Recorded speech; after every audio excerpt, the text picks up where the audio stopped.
We are back on Inside Politics. Our guest today is former Tennessee Governor Phil Bredesen. He's working on a new podcast along with another former Tennessee Governor, Bill Haslam. It's called You Might Be Right. Governor, how did you get involved in this podcast? Who approached you about doing this? I think I'd had some relationship with the Baker Center, and I can't remember who made the first phone call, but they were interested in doing this, and I talked with Bill about it, and I think we both thought it was a good idea. He was very enthusiastic about it, and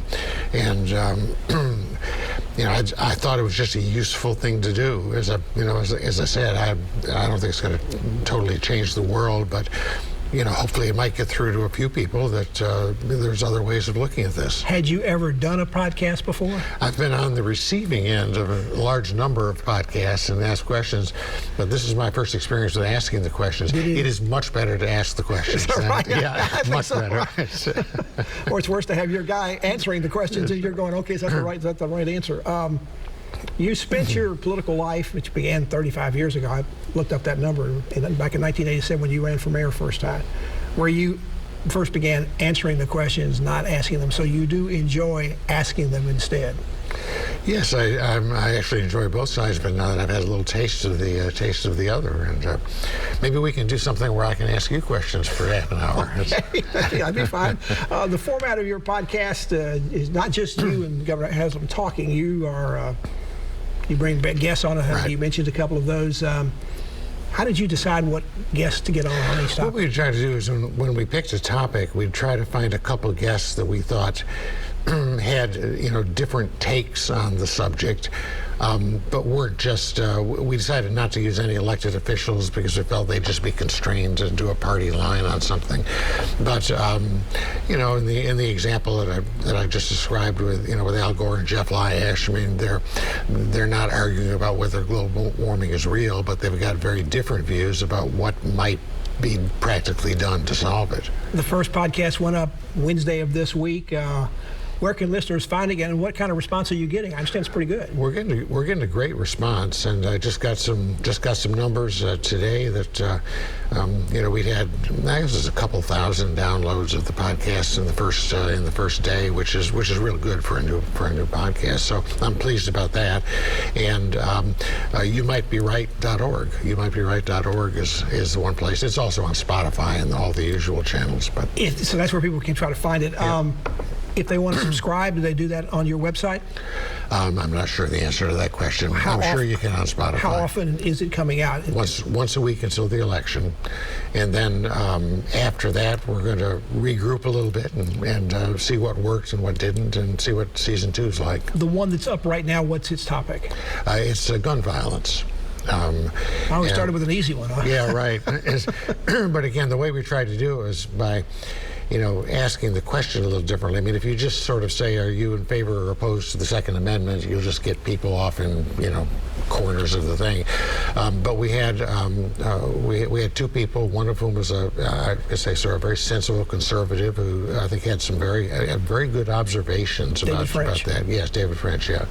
And then Arnie Duncan, who, was Obama's education secretary, but spends his time now working on gun violence in Chicago. I think when you bring these guests on, you're asking each one of them if they've had the other guy might be right moment. Did you have one of those between your guests on the first podcast? The one I'm not sure if it's right or wrong, but David French, made the point. We always compare gun violence in this country to what's going on in Europe or something like that. He made the point that America has always been a much more violent place than Europe. I mean, throughout our history. That's not to say it's good or it shouldn't be addressed, but simply comparing us to Europe on that is really not getting at the underlying problem. Did you have the other guy might be right moment when you listened to both of your guests on this first show?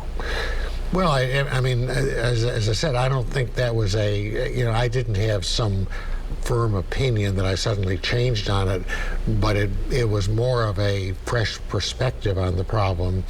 in saying that maybe the underlying problem in the United States is this long-term propensity for violence, of which the current use of guns is a symptom and an outcome of that. You're just getting started on these podcasts, but do you think there's something you'll have to overcome with your guests and maybe even to some degree yourself to admit that, I might have been wrong about that, or maybe you do have a good idea? People don't usually like to admit they don't know something or they've learned something. Well, actually, I think our experience has been almost the opposite of that, and most of the people we've asked about that, have kind of owned up to, here's something that happened. I mean, Al Gore certainly did, and in the podcast, and I think it's helpful for people also just to see that even people who are very passionate about a subject occasionally say, I just got that one wrong. Al Gore, you talked about a couple times. Are you going to have guests on maybe a second time, maybe after the election? Al Gore would certainly be a good person to talk to talk about the controversy that continues to go on in this country about how we hold elections and what happens when you lose an election. Yeah, I think because he certainly had an opportunity to set an example about that in 2000, and we're still fighting about that in 2020. Right, and I think what he did was what Americans ought to do, and in 2000, and we have not decided yet what a season's 2 issues would be. Again, I think I'm a believer in stepwise refinement. You try something, you see what worked, you see what didn't work, and you kind of do a little redesign, and that's what we're both planning to do. Let's get through November. Let's look at what we have, and decide where to tack from there. So will you start back within a week or two after November the 8th, or will you come back and start the new year? We'll probably wait into the new year. You and Governor Haslam, you had a chance to know each other. He succeeded you after being in governor. After you, both of you, your terms were right after each other. Did you have much to do with each other when you were both mayors? When he was mayor in Knoxville, you were the governor. Did you work on projects together? Well, yes, we did, and he and I've been friends a long time, and I've always thought highly of him. He's got different views on some subjects, obviously, than I do. But during the time that he was mayor of Knoxville, we worked on several projects. There was some major road construction going on down in Knoxville, which was he said you closed his interstate. Politically difficult, but we worked on that together. And his wife Chrissy was very involved with his Books for Birth that was one of the, I hope, legacies of my administration.